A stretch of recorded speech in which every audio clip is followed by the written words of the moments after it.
You asked, and I have done again.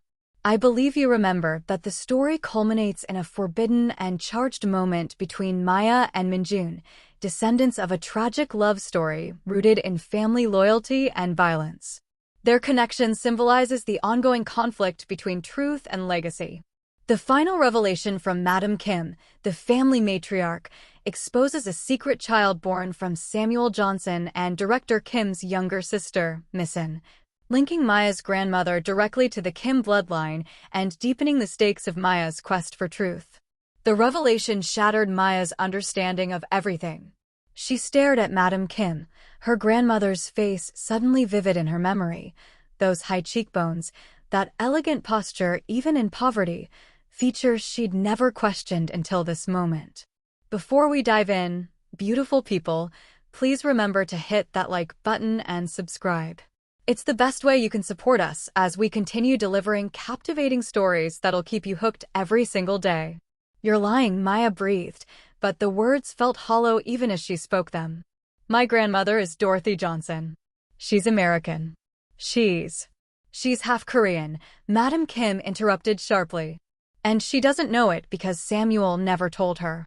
He raised his daughter believing she was fully his, protecting her from a truth that would have gotten her killed. The old woman's fingers tightened on her cane. My husband's men were watching. If they'd known the child survived, they would have eliminated the bloodline entirely. No loose ends, no half-breed heirs to complicate the succession. Maya's mind reeled. Every conversation with her grandmother replayed through this new lens. The way Dorothy never spoke about her mother, the gaps in family history, the single photograph she kept locked away. That means my mother was Kim blood too, Madam Kim confirmed. And you, dear child, carry more of this family's legacy than you realize. Which is why you're so dangerous. Why Taeyong wants you gone, why even my grandson struggles with what to do about you. Why you took the ledger, Maya said, understanding crystallizing. To protect me or to control me? Madam Kim's smile was thin as a knife edge. Perhaps both. That ledger is a nuclear bomb, child. In the right hands, it could dismantle everything we've built. In the wrong hands, it would start a war that would consume this entire city. So you destroyed it? No, Madam Kim said simply. I gave it to someone who understands its value. Someone who might finally have the courage to use it correctly. Before Maya could respond, footsteps echoed in the pavilion's corridor. Min-jun entered, and the air immediately grew heavier. His eyes found Maya first, checking again, always checking if she was safe, before turning to his grandmother. You told her. His voice was flat, exhausted. She had a right to know, Madam Kim replied. Just as you have a right to know what I've decided. A board meeting has been called for tomorrow evening. The family will vote on the future of our operations. Min-jun's expression darkened. Grandmother, you can't. I can and I have. The matriarch's voice carried the weight of decades ruling from the shadows. This empire was built on blood and maintained through fear, but even empires must evolve or die. Your father understood that before he was killed. Samuel understood it too. That's why they worked together in secret. The words hung in the air like a grenade with the pin pulled. What did you say? Maya whispered. Madam Kim turned to her, something almost gentle flickering in those ancient eyes. Your grandfather wasn't gathering evidence to destroy us, child. He was gathering it to protect us, to give us leverage, to force the family into legitimacy before the federal government did it for us. He and my husband had a plan. The explosion wasn't meant for Samuel, Min-jun finished, his voice hollow with realization. It was meant for father. Madam Kim nodded slowly. There were those in the family who didn't want change, who profited too much from the old ways. Taeyong's father among them. When they learned about the plan, about the ledger, they acted. The bomb was meant to kill Director Kim and Samuel together, to eliminate the reformers and blame it on betrayal. But Samuel wasn't in the office that day. Maya's voice cracked. He gone to see me, son. Madam Kim's ancient face finally showed pain. To tell her they were going to run away together, that the plan had failed, that they needed to disappear.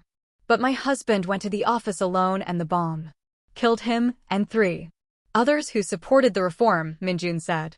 And Taeyong's father made sure everyone believed Samuel said it. that he was the traitor. So they hunted him down anyway. Maya's hands clenched into fists. They killed him for trying to save your family. They killed me, son. They destroyed my grandmother's life. They built 30 years of lies. Yes, Madam Kim said simply. And tomorrow we end it. Or we die trying. The words settled over them like snow, cold and absolute. Maya looked between grandmother and grandson, seeing the family resemblance now, the same steel in their spines, the same dangerous calculation in their eyes.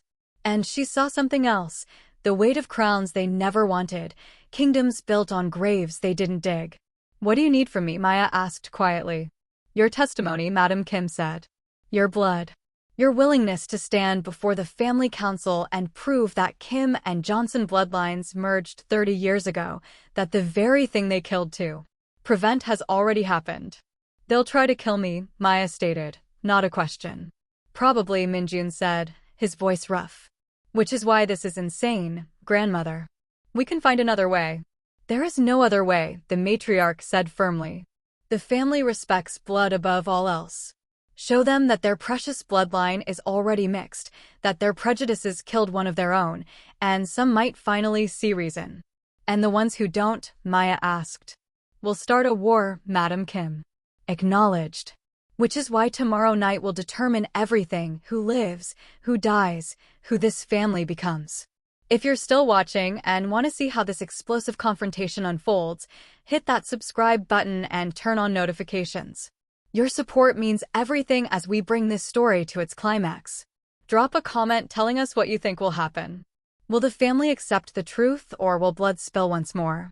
That night, Maya sat in her grandmother's hospital room, watching Dorothy sleep. The machines beep softly, marking time in a life that had been built on lies meant to protect.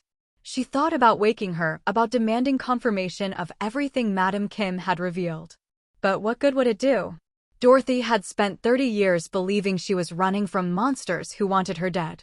Learning she'd been running from family, from her own blood, from a heritage stolen before she could claim it, would that knowledge heal or destroy what little time she had left? Maya's phone buzzed. Min-jun. Don't come tomorrow. It's not safe. She typed back immediately. I'm coming. You can't stop me. 3 dots appeared, disappeared, appeared again. Then finally I know. I just needed to say it. To have tried. There was a pause before another message appeared. If something happens to me tomorrow, know that meeting you changed everything. That loving you felt like finally understanding what my father lost. What Samuel and me son had. Maya's vision blurred with tears. She started typing, then deleted it, then tried again. Nothing felt adequate for what was building between them, this impossible thing born from tragedy and blood and 30 years of buried truth. Finally, she simply wrote, Don't die tomorrow. I'll need someone to argue with about family history. His response was immediate. A single emoji, a half smile, the same expression her grandfather wore in every photograph. The same expression that had started all of this. At dawn, Maya stood before her mirror, preparing for war. She'd chosen her clothes carefully, a black dress that could serve for a funeral or a revolution, her grandmother's jade ring on her finger, the only piece of her grandfather she'd ever held. In the mirror's reflection, she could almost see him standing behind her, that gentle smile, those warm eyes. But now she understood what lay beneath the gentleness, the steel, the willingness to burn everything down for love and truth. You really screwed up my life, Grandpa, she whispered to his ghost. Her phone rang. Unknown number. She answered, already knowing. Miss Johnson, Taeyong's voice was silk over razor wire. I'm calling as a courtesy. Don't come to the estate tonight. There are forces at play you don't understand. I understand perfectly, Maya said coldly. You're afraid. Of what I represent, of what I prove. Taeyong laughed, a sound like breaking glass. You represent nothing but a mistake that should have been corrected 30 years ago. My father failed to finish the Johnson bloodline. I won't make the same error. Then I'll see you tonight, Maya said, and ended the call. Her hands shook, but her resolve was iron. The Kim estate had been transformed. Every family member of significance had been summoned, flying in from Seoul, Tokyo, New York, Los Angeles. The main hall, usually a museum of controlled elegance, now bristled with tension and armed security. Maya arrived as the sun set, painting the sky in shades of blood and gold. The head housekeeper tried to turn her away at the door. "You're not scheduled tonight. The service entrance is." "She's with me." Min-jun appeared from the shadows, devastating in a black suit that made him look every inch the Prince of Darkness newspapers called him. His hand found the small of her back, possessive, protective. "And she's family." The housekeeper's eyes widened, but she stepped aside. They walked through corridors lined with portraits of ancestors who'd never imagined their bloodline would mix with African roots. Maya felt their painted eyes following her, judging, condemning. "Let them look," Min-jun murmured, reading her tension. "Let them see what they tried to prevent." The council chamber was a cavern of dark wood and darker intentions. 27 family members sat in a horseshoe arrangement, their faces ranging from curious to openly hostile. At the center, elevated slightly, sat Madam Kim, ancient and terrible as a goddess of judgment. And standing to her right, smiling like a serpent in Eden, was Taeyong. Maya's entrance caused immediate uproar. "What is she doing here?" one elderly man demanded. "This is family business." "She is family," Madam Kim's voice cut through the chaos like a blade. "Which is what we're here to discuss." The room fell silent, that dangerous quiet before storms break. Madam Kim gestured to Maya. "Come forward, child. Show them what they've been blind to." Maya walked the gauntlet of hostile stares, feeling the weight of 30 years of secrets pressing down on her. She stopped before the council, lifted her chin, and met their judgment with her grandfather's steel. "My name is Maya Johnson," she began, her voice steady despite her hammering heart. "And I am the great-granddaughter of Samuel Johnson and Kimmy's son." The name detonated like a bomb. Voices erupted in denial, outrage, demands for proof. One woman actually stood, her face purple with rage. "This is obscene. Myong died without issue. Everyone knows this." "Everyone was lied to, madam," Kim said flatly. "To protect the child, to protect the bloodline, to maintain the fiction that our family's purity remained intact." She produced a folder, DNA results, birth certificates, hospital records from 1965. All of it proving that Mayan gave birth to a daughter 8 months after Samuel Johnson was forced away from her. A daughter raised as Dorothy Johnson, who gave birth to Evelyn Johnson, who gave birth to Maya. 3 generations of Kim blood hidden in plain sight. Taeyong stepped forward, his expression venomous. "Even if this is true, and I'm not conceding it is, what does it matter? She's more Johnson than Kim, more outsider than family. She represents nothing but the mistakes of the past. She represents the future you're terrified of," Min-jun said, moving to stand beside Maya. "A future where this family evolves beyond blood purity and ancient prejudices, where we become legitimate, powerful without being criminal." His father tried this, an older man sneered. "Look where it got him. In the ground." "With a traitor, my father," Min-jun's voice dropped to something lethal, "was murdered by members of this family who profited from keeping us in the shadows. Samuel Johnson was murdered for the same reason. And Aunt Mayan," he looked at Madam Kim, who nodded slowly, "was likely poisoned to tie up loose ends." The room erupted again, but this time with uncertainty mixing with the outrage. Seeds of doubt taking root. "Prove it," Taeyong demanded. "Show us proof that contradicts 30 years of accepted history." Madam Kim reached beneath her chair and produced a leather-bound ledger. The room collectively froze. Some recognized it. Most understood what it represented just from the fear that flickered across certain faces. "This is Samuel Johnson's original documentation," Madam Kim announced. "Every crime, every transaction, every dirty deal from 1994 to 1995. But it's not evidence of betrayal. It's evidence of preparation, of a plan Director Kim and Samuel were implementing together to transition this family into legitimate business before the federal government destroyed us entirely." She opened the ledger to a marked page. "Here, my husband's signature beside Samuel's." Authorization to document everything, to build leverage, to force the family's hand toward change. And here, she flipped pages. Correspondence between them, planning, strategizing, building a future where the Kim empire survived through transformation, not through endless bloodshed. That's not proof of anything, Tang argued, but his voice had lost its certainty. It's the fantasies of men who went soft, who forgot what built this family. What built this family, a new voice said from the doorway, was strength and vision. But what maintains it is adaptation. An elderly man entered, leaning heavily on a cane. Maya recognized him from photographs. Kim Jin-soo, Director Kim's oldest friend, the family's former consigliere, supposedly retired for a decade.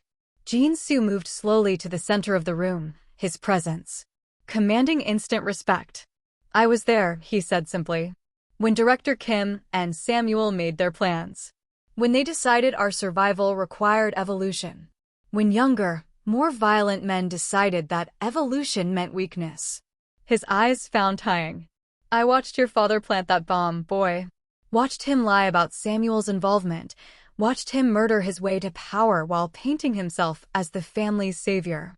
The revelation hit like artillery. Several council members looked physically ill. Others leaned forward, finally understanding. But you said nothing, someone accused. Because I was a coward, Jin-soo admitted. Because I chose survival over truth, just like most of you would have.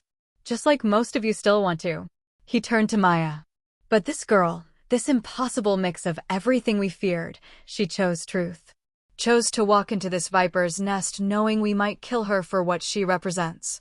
That takes more courage than any of us have shown in 30 years. She's a mongrel, Tang spat, finally losing his careful control. A mistake, a bastard line that should have been erased. She's more Kim than you are, Min-jun said quietly, dangerously. She fights for family. You only fight for power. The two men faced each other across the chamber, the old guard and the new, violence crackling between them like heat lightning. Enough, Madam Kim commanded.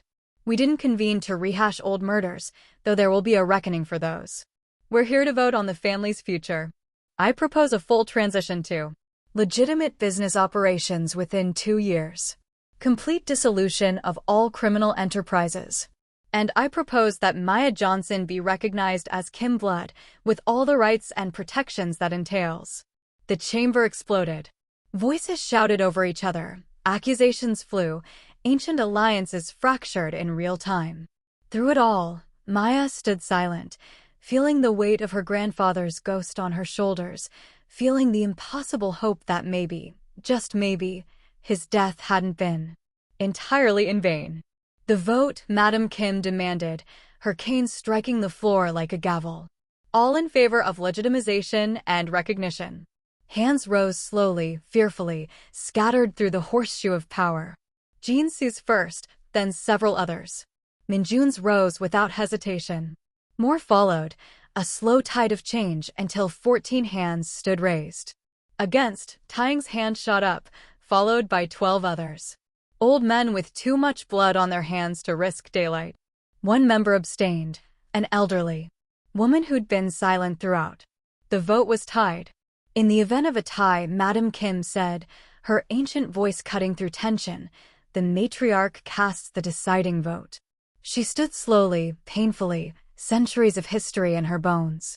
I vote for change, for truth, for honoring the vision my husband and Samuel Johnson died for. The chamber fell silent. Then Tang moved, his hand flashing toward his jacket. Time crystallized.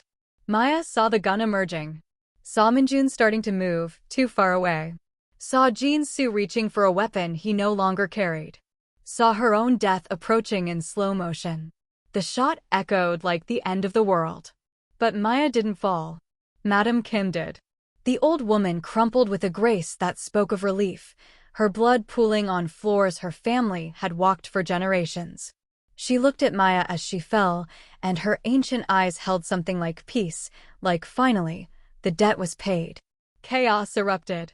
Security flooded in.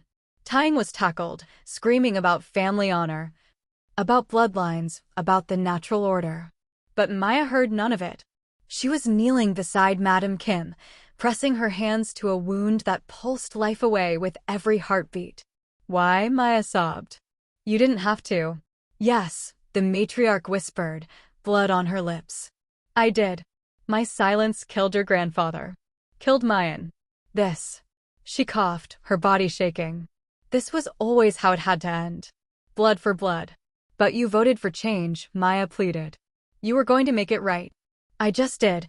Madam Kim's hand found Maya's, squeezed with surprising strength. "You are the change, child. You and my foolish grandson who finally learned to love something more than power." She looked past Maya to where Min-jun had appeared, his face devastated. "Promise me," she commanded him. "Promise you'll protect her, that you'll finish what we started." "Grandmother," Min-jun's voice broke. "I'm so sorry." "Don't be sorry," Madam Kim smiled, her teeth red. "Be better. Be what we should have been 30 years ago." Her eyes found Maya one last time. "Tell your grandmother the truth, child. Tell her Mayan thought of her every day. Tell her she was loved." Then the light faded from those ancient eyes. The matriarch of the Kim family, the last link to the old ways, died on floors soaked with generations of secrets finally brought to light. The aftermath was chaos managed by violence. Tang and 6 others were arrested. Half would roll on the family to save themselves. The other half would die in prison, maintaining omerta even as the empire crumbled. The FBI had been waiting for this moment, for the family to tear itself apart from within. They seized assets, froze accounts, arrested 17 members and coordinated raids across 4 countries. The Kim criminal empire, 3 generations in the building, dissolved in a single bloody week. Min-jun faced charges but cooperated fully, trading testimony for reduced sentences, helping dismantle what his father had built. Maya sat through depositions and grand jury hearings, watched federal prosecutors build cases from her grandfather's ledger, saw justice finally catching up to old sins. But some nights she still dreamed of Madam Kim's blood on her hands. Still heard that final command. Be better. 3 months later, Maya stood outside her grandmother's hospital room, gathering courage for a conversation 30 years overdue. Dorothy looked smaller than ever, her body finally surrendering to illness that medicine could only delay. But her eyes were alert when Maya entered, knowing somehow that the moment had arrived.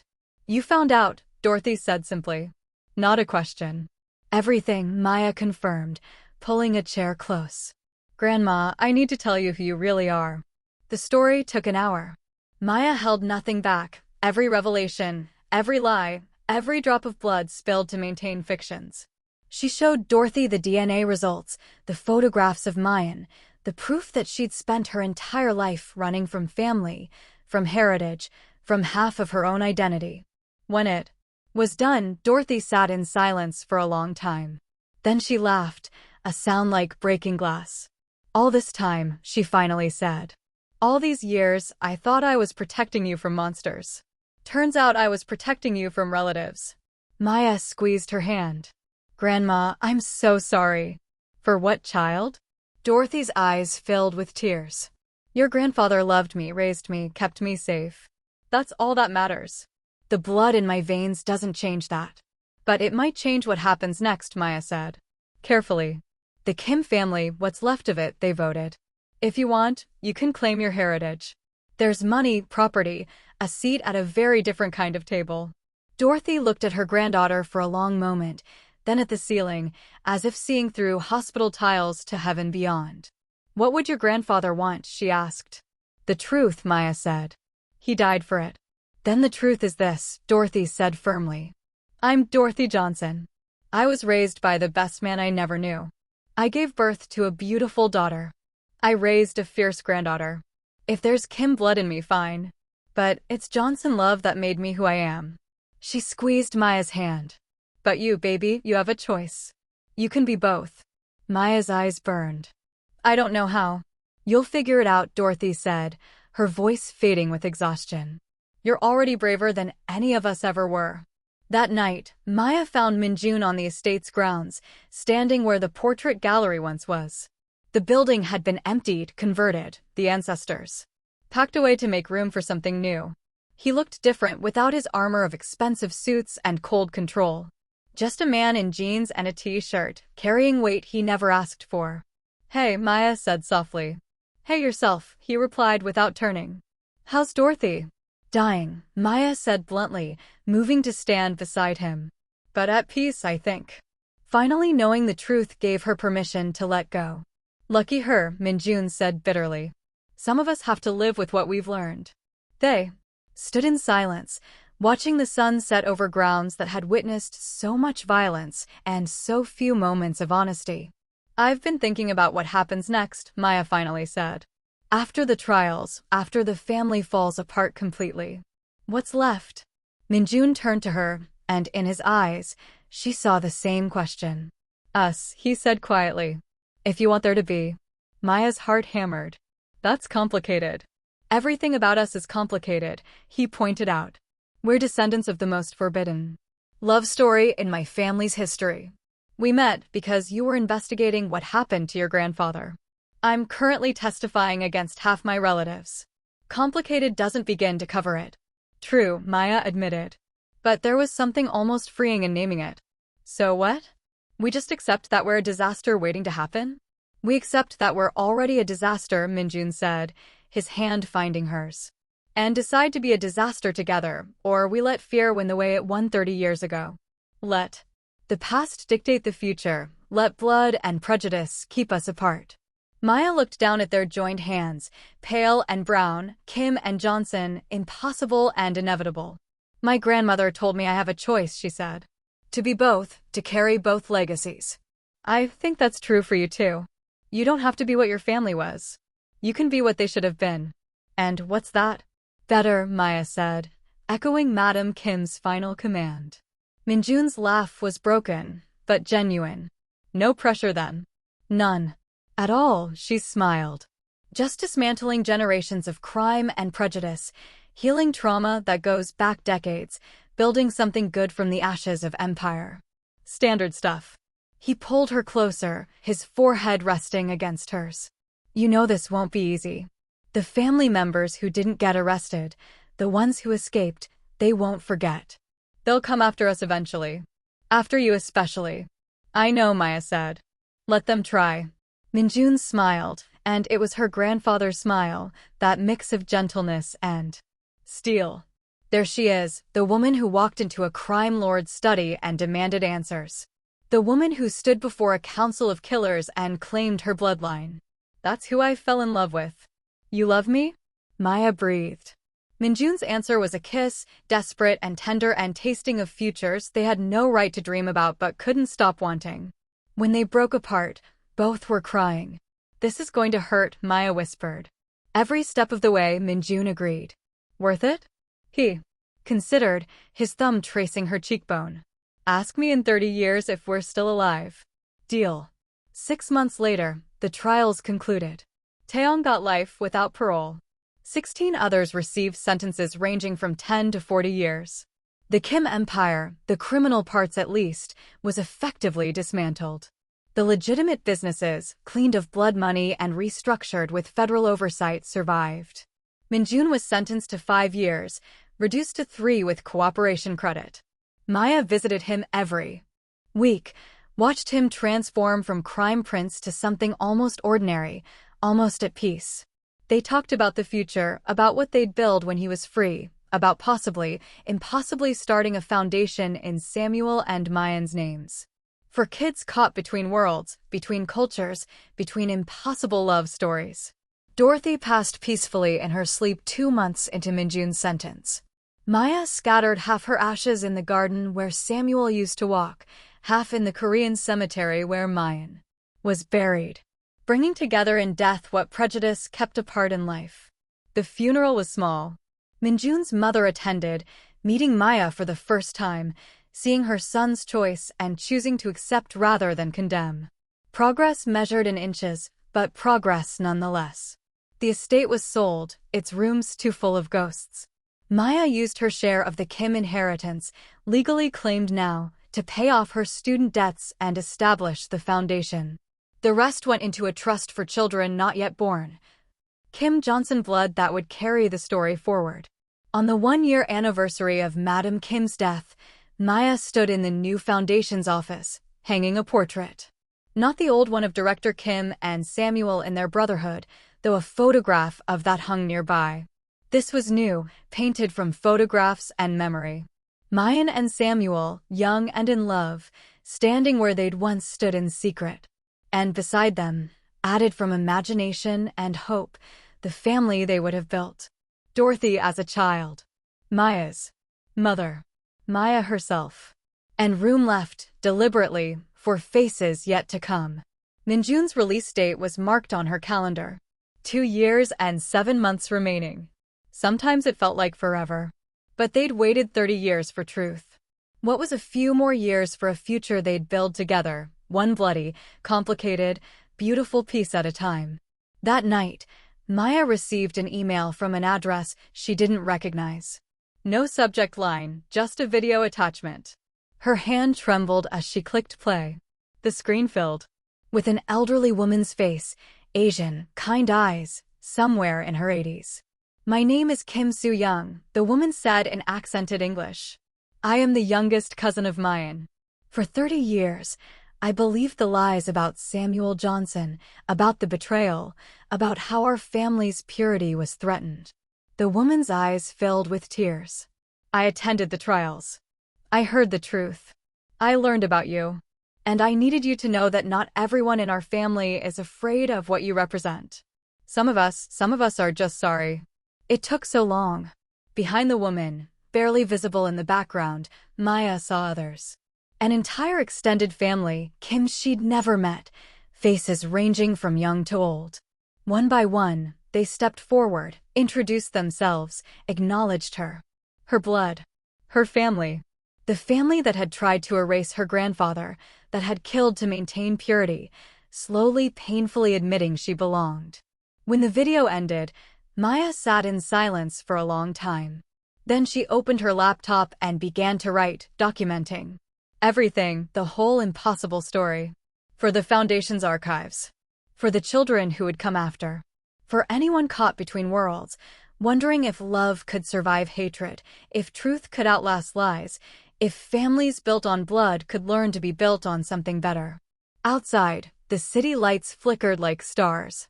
Somewhere in a prison cell, Min-jun was probably looking at the same sky. Somewhere in heaven, if such things existed, Samuel and Mayan were finally together. And here, in this moment, Maya Johnson Kim, impossible hybrid, forbidden legacy, chose to believe that better was possible.